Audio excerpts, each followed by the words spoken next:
কয়জনকে সুন্নিয়তের শিক্ষা দিয়েছ? কয়জনের ঘরে গিয়ে সুন্নিয়তের দাওয়াত দিয়েছ? কোনো জবাব দিতে পারবে না।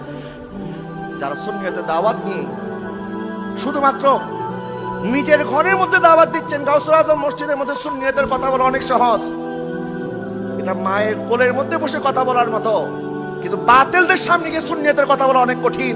এই সাহস কয়েকজনের আছে এটা আমরা ভালো করে জানি। বড় বড় ফতোয়াবাজি করতে পারেন, করেন, কোনো অসুবিধা নেই। আমি তো সারেন্ডার করেছি, আমি মেনে নিয়েছি আপনাদের ফতোয়া আমার মাথার উপরে।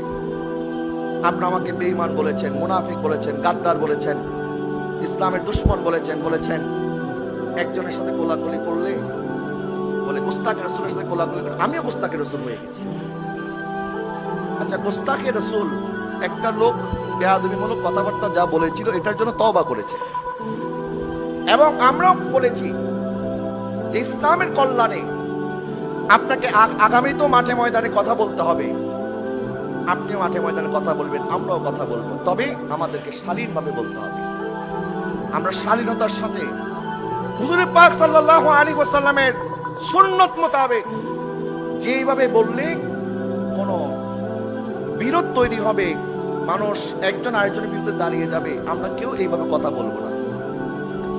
আমরা যেরকম বিভিন্ন মতের মানুষ এই দেশের মধ্যে আছে, আচ্ছা ওখানে অনেক কওমি ঘরানা আলেম গিয়েছে, কোন কওমের অনুসারী বলে নাই আমার হুজুর সেখানে গিয়ে তার অনুসারী হয়ে গেছে। সেখানে আহলে হাদিস পন্থী অনেকে এসেছিল, কোন আহলে হাদিসের অনুসারী বলে নাই আমাদের হুজুর সেখানেও তারা কওমি বিক্রি করে দিয়েছে। অন্য কেউ বলে নাই আমাদের বাইরে কেন বলতেছেন? আকীদার খেলাফ কোনো কথা আমার মুখ থেকে কখনো বের হয়েছে? আপনার আল্লাহকে সাক্ষী রেখে বলেন, আমি আহলে সুন্নাত ওয়াল জামাতের আকীদা পরিপন্থী কোনো কথা বলেছি? আমি কখনো কারো বিরুদ্ধে কোনো কথা বলেছি? আমি কখনো কটাক্ষ কারো বিরুদ্ধে বলেছি? আমি কেউ যদি কোরআন সুন্নাহর বিরুদ্ধে কিছু বলে আমি এটাকে যৌক্তিকভাবে জবাব দিয়েছি, আমি ছাড় দিয়ে কথা বলি নাই। হুজুর পাক সাল্লাল্লাহু আলাইহি ওয়াসাল্লামের শানে যদি কেউ বেয়াদবি করেছে, আহলে সুন্নাতের আকীদা পরিপন্থী কেউ যখন কোনো বক্তব্য দিয়েছে এর বিরুদ্ধে, আমি কাউকে কটূক্তি করতে পারবো না, আমি কাউকে গালি দিতে পারবো না। যদি কেউ মনে করেন গালি দিয়ে জবাব দিতে হবে, ওই গালি দেওয়ার সুন্নিয়ত আমি করি না, ওই গালি দেওয়ার সুন্নিয়ত আমি করি না। এটাকে সুন্নিয়ত বলা যাবে না, এটাকে মূর্খতা বলতে হবে। যারা গালি দিবে, যারা কটাক্ষ করবে, অশ্লীল কথাবার্তা বলবে, কথা শুনলে শুনবে, না শুনলে না। আমরা সবার জন্য দোয়া করব, আমাদের হৃদয় সবার জন্য ওপেন। যার কাছে সুন্নিয়তের দাওয়াত নিয়ে যাওয়ার পরে তার হাত ধরতে হলে হাত ধরবো, গলায় মিলতে হলে গলায় মিলবো, কিন্তু আমার ঈমান বিক্রি করব না। ঈমানের ব্যাপারে কোনো আপোষ নাই, আকীদার ব্যাপারে কোনো আপোষ। আকীদা আপন জায়গায় থাকবে, কিন্তু আমাদের মুআমালাত, আমাদের চলাফেরা, আমাদের আদর্শ থাকতে হবে সবচেয়ে উদার। আমরা আমাদের চলাফেরায়, মুআমালাতে, আদব আখলাকে থাকবো উদার, আর আকীদার ব্যাপারে থাকবো কঠোর। আকীদার ব্যাপারে কি? আকীদার ব্যাপারে কোনো ছাড়। বাংলাদেশে যখন এসেছেন, বাংলাদেশে সব সুন্নি ছিল না? চিটাগাংয়ের মধ্যে যখন জামিয়া প্রতিষ্ঠা করছে, সুন্নিদের মধ্যে প্রতিষ্ঠা করে নাই? ও, আমি তো মনে করছি সব মনে সুন্নি ছিল। ঢাকা মোহাম্মদপুর কাজিয়া মাদ্রাসা যখন করেছে, তখন ঢাকা শহরের সব সুন্নি আর সুন্নি। বাবা, সুন্নিয়তের কাছে গিয়ে সুন্নিদের দাওয়াত দেওয়া সহজ, বাতিলের কাছে সুন্নিয়তের দাওয়াত দেওয়া কঠিন। আল্লামা হাফেজ ইবনে জলিল রাহমাতুল্লাহি আলাইহি সুন্নিয়তের দাওয়াত দিয়েছেন।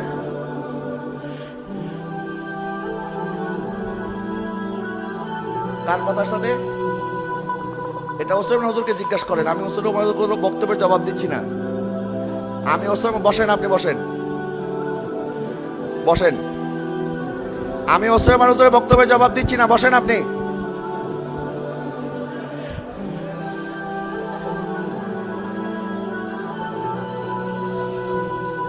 শোনেন,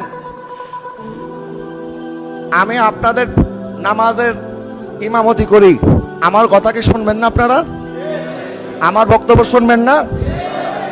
এখন আদালত রায় দিয়েছে, শুনেন, আদালত যখন রায় দিবে, আদালত রায় দেওয়ার আগে বাদী বিবাদীকে ডেকে তারপর রায় দিতে হবে। যারা আমাদের বিরুদ্ধে ফেসবুকে প্রপাগান্ডা করেছে, আমাদের ভিতরে ফতোয়াবাজি করেছে, জিজ্ঞাসা করে আমাদেরকে জিজ্ঞাসা করেছে কিনা? আমাদেরকে জিজ্ঞাসা না করে যদি ফতোয়া দিয়ে দেয়, এই ফতোয়ার দায়ভার আমার নয়, এটার দায়ভার আল্লাহর কাছে দিতে হবে। আলাইসাল্লাহু বিআহকামিল হাকিম। একজন বিচারক আছে না নাই? আমি এই কথা বলে শেষ করে দিচ্ছি, 2 মিনিট শুধু শুনবেন আমার কথা, 2 মিনিট শুনবেন। আমি আল আজহার বিশ্ববিদ্যালয় থেকে যখন এসেছি, আসার পর আমি বরিশালে একটা মাহফিলে গিয়েছিলাম। লঞ্চে আসার পথে একজনের সাথে আমার দেখা হয়েছে। উনি হুজুর মানুষ, মাথার মধ্যে টুপি, কিন্তু আমরা যেরকম টুপি পরি এরকম না, টুপিটা একটু ভিন্ন। আমি ওনাকে সালাম দিলাম, উনি সালামের জবাব দেয় নাই। আমি আবার সালাম দিলাম, উনি আমার সালামের জবাব, তিনবার সালাম দিয়েছে, সালামের জবাব দেয় নাই। আমি বুঝতে পারলাম, তখন আমি আজহার থেকে মাত্র এসেছি, বুঝতে পারলাম এদেশের মানুষ টুপি দেখে সালামের জবাব দেয়। তার টুপি আর আমার টুপি ভিন্ন, যার কারণে তার কাছে আমার সালামটা গুরুত্বপূর্ণ না। আমি সেদিন থেকে নিয়ত করেছি, আল্লাহ আমাকে যতদিন তৌফিক দান করবে, আমি উম্মতকে দাওয়াত করব, আপনার অন্তর থেকে ঘৃণা দূর করেন, বিদ্বেষ দূর করেন, একজন মুসলমান আরেকজন মুসলমানকে গলায় লাগানোর চেষ্টা করেন। আমি সেদিন থেকে আজকে পর্যন্ত মুসলমানদের অন্তর থেকে ঘৃণা দূর করার চেষ্টা করেছি। আমার প্রত্যেকটা আলোচনায়, প্রত্যেকটা খুতবায় আপনারা সাক্ষী দিবেন, আল্লাহর রাস্তায় আল্লাহকে সাক্ষী রেখে বলেন, আমি কি কখনো ঘৃণা ছড়িয়েছি? আমার কোনো বক্তব্যের মধ্যে আমি বিদ্বেষ ছড়িয়েছি? কোন মুসলমান সম্পর্কে ঘৃণা বিদ্বেষ দূরের কথা, মনের মধ্যে একটা বদ ধারণা আসবে, বদ ধারণার বিরুদ্ধে আমি অনেক জুমার মধ্যে আলোচনা করেছি যে বদ ধারণা করা যাবে না, বদ ধারণা করা যাবে না, আরেকজন মুসলমান সম্পর্কে বদ ধারণা করা যাবে না। আমি বারবার আপনাদেরকে আল আখলাকে দাওয়াত দিয়েছি, নবীর সুন্দর চরিত্রে দাওয়াত দিয়েছি, মুসলমান ভ্রাতৃত্বের দাওয়াত দিয়েছি, মুসলমানকে কিভাবে গলায় লাগাতে হবে সেই দাওয়াত দিয়েছি। কিন্তু আজকে এই এতদিন পর আমাদের ঈমানের উপর আপনাদের এত প্রশ্ন, আমাদের ঈমান সম্পর্কে আপনাদের সন্দেহ, যাদের আমাদের ঈমানের ব্যাপারে সন্দেহ, আমি মনে করি আমাদের পিছনে আপনাদের নামাজ পড়লে নামাজ হবে না, যেহেতু আমাদের ঈমান নিয়ে আপনাদের মনে প্রশ্ন জেগেছে। সুতরাং আমি ঘোষণা করতে চাই, আজকের পর না না, শোনেন, যেহেতু আমাদের ঈমানের ব্যাপারে প্রশ্ন উঠেছে, বসেন, আমাদের ঈমানের ব্যাপারে যদি প্রশ্ন আমি শোনেন, কোনো বিশৃঙ্খলা চাই না, বসেন, কোনো বিশৃঙ্খলা চাই না।